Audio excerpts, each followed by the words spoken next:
नमस्कार, मैं हूं रविश कुमार। अगर आपने चैनल सब्सक्राइब नहीं किया है तो कर ले।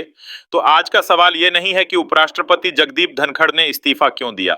सवाल ये है, क्या उन्होंने वाकई में इस्तीफा दिया था या उनसे इस्तीफा लिया गया। क्या अब इस देश में संवैधानिक पदों पर बैठे लोगों को भी सत्ता की अनुमति के बिना सांस लेने का अधिकार नहीं।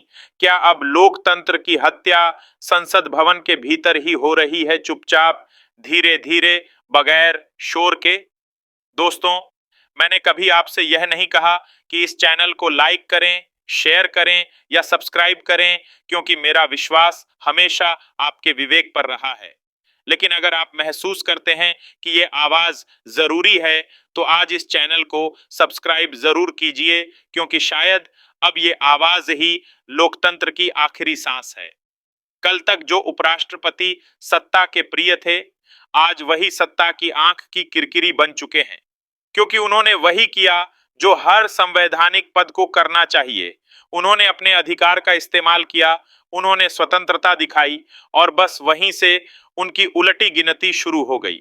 जिस उपराष्ट्रपति को प्रधानमंत्री और मंत्रिमंडल ने पूरे सम्मान के साथ शपथ दिलाई थी, अब उसी के हाथ से कलम छीन ली गई, आवाज को म्यूट कर दिया गया, कुर्सी के नीचे से कालीन खींच लिया गया। असली झटका तब लगा सत्ता को जब जगदीप धनखड़ ने विपक्ष द्वारा लाए गए महाभियोग प्रस्ताव को सुनने और स्वीकार करने का फैसला लिया, जो न्यायमूर्ति वर्मा के खिलाफ लाया गया था।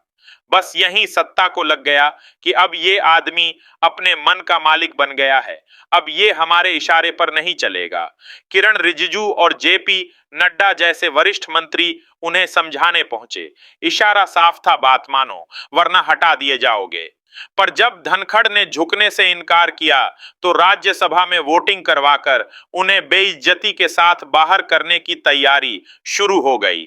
आपको जानकर हैरानी होगी कि भारत का संविधान कहता है यहां तक कि राष्ट्रपति भी उपराष्ट्रपति से इस्तीफा नहीं मांग सकता, लेकिन राज्यसभा के सांसद बहुमत से उन्हें हटा सकते हैं। और फिर गोदी मीडिया का जादू चल गया।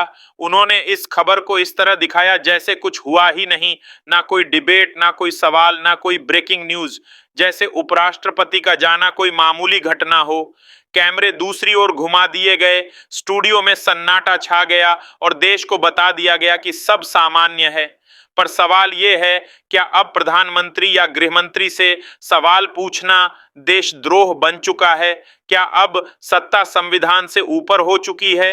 क्या अब लोकतंत्र सिर्फ एक किताब में लिखी परिभाषा भर रह गया है? जो जगदीप धनखड़ कल तक खुद विपक्ष को बोलने नहीं देते थे, जिन पर पक्षपाती होने के आरोप लगते थे, जब वही शख्स अपनी अंतरात्मा से जागा तो सत्ता को उसकी आजादी असहनीय लगने लगी। अब सत्ता को वही लोग पसंद हैं जो सिर झुकाकर हां में हां मिलाएं, जो सवाल न पूछें, सिर्फ आदेश माने। पर क्या आप जानते हैं, जगदीप धनखड़ का कार्यालय सील कर दिया गया, उनकी टीम को भंग कर दिया गया और उनके निजी सामान तक को पैक करवाकर बाहर भेज दिया गया। क्या यही लोकतंत्र है? क्या संवैधानिक पदों की गरिमा इतनी सस्ती हो चुकी है कि सत्ता के एक इशारे पर उन्हें सड़क पर फेंका जा सकता है? ये महज एक व्यक्ति की बर्खास्तगी नहीं है, ये उस लोकतांत्रिक आत्मा की हत्या है जिसे हमने अपने वोट से जिंदा किया था। ये उस आवाज को दबाना है जो संसद भवन में बैठकर सत्ता से सवाल पूछ सकती थी।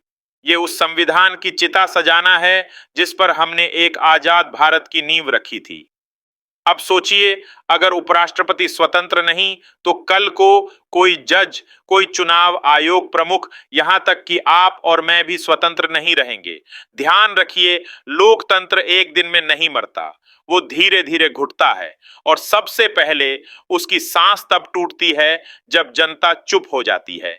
अब सवाल आपसे है, क्या हम वाकई में उस भारत में जी रहे हैं जहां एक उपराष्ट्रपति भी अपनी मर्जी से सांस नहीं ले सकता?